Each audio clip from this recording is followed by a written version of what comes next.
দেশীয় প্রযুক্তিতে তৈরি ভেন্টিলেটর ও হাই ফ্লো অক্সিজেন মেশিন তৈরিকারকদের প্রশংসা করেছেন প্রধানমন্ত্রী তারেক রহমান।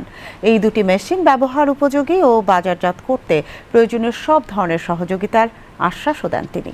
আজ সচিবালয়ে মন্ত্রিপরিষদ বিভাগে প্রধানমন্ত্রীর কার্যালয়ে এক সভায় তিনি এই কথা বলেন।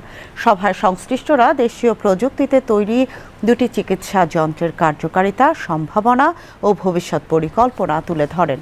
এ সময় প্রধানমন্ত্রী বলেন, স্বাস্থ্যসেবায় আধুনিক প্রযুক্তির বিকাশে সরকার গবেষণা ও উদ্ভাবনকে সর্বোচ্চ গুরুত্ব দিচ্ছে।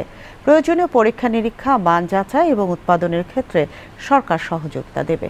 সভায় জানানো হয়, আলাদা দুটি বিশেষজ্ঞ দল ভেন্টিলেটর ও হাই ফ্লো অক্সিজেন মেশিন তৈরি করেছে। প্রয়োজনীয় অনুমোদন ও ক্লিনিক্যাল পরীক্ষা নিরীক্ষা শেষে এগুলো দেশের সব হাসপাতালে ব্যবহারের পাশাপাশি আন্তর্জাতিক বাজারেও রপ্তানির সম্ভাবনা রয়েছে। দেশীয়ভাবে উৎপাদিত হয় যন্ত্র দুটি তুলনামূলক কম খরচে বাজারজাত করা সম্ভব হবে, যা স্বাস্থ্যসেবাকে আরও সাশ্রয়ী করতে ভূমিকা রাখবে। বিশেষজ্ঞরা জানান, ভেন্টিলেটর মেশিনটি গুরুতর শ্বাসতন্ত্রের সমস্যায় আক্রান্ত রোগীদের চিকিৎসায় ব্যবহৃত জীবন রক্ষাকারী চিকিৎসা সরঞ্জাম। এ কারণে এর নিরাপত্তা, কার্যকারিতা ও আন্তর্জাতিক মান নিশ্চিত করতে আরও বিস্তৃত পরীক্ষা নিরীক্ষা করা হবে। অন্যদিকে হাই ফ্লো অক্সিজেন মেশিনটি শ্বাসতন্ত্রের সাধারণ সমস্যাজনিত রোগীদের জন্য ব্যবহার উপযোগী।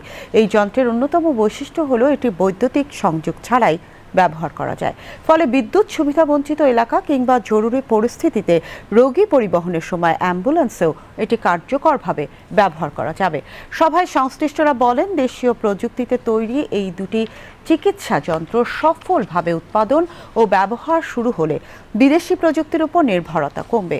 সভায় স্বাস্থ্য ও পরিবার কল্যাণমন্ত্রী সর্দার সাখাওয়াত হোসেন, প্রতিমন্ত্রী ডক্টর এম এ মুহিত, প্রধানমন্ত্রী স্বাস্থ্য বিষয়ক বিশেষ সহকারী doctor S M Ziauddin Haider, স্বাস্থ্য সেবা বিভাগের সচিব মোহাম্মদ কামরুজ্জামান চৌধুরী, বাংলাদেশ প্রকৌশল বিশ্ববিদ্যালয়ের pro VC doctor Mohammad Shariful Islam, প্রধানমন্ত্রীর কার্যালয়ের চিকিৎসক সহযোগী অধ্যাপক ডাক্তার শাহ মোহাম্মদ আমানুল্লাহ, প্রধানমন্ত্রীর সহকারী একান্ত সচিব ১ ডক্টর মামুন শিবলি সহ সংশ্লিষ্টরা এই সময় উপস্থিত ছিলেন।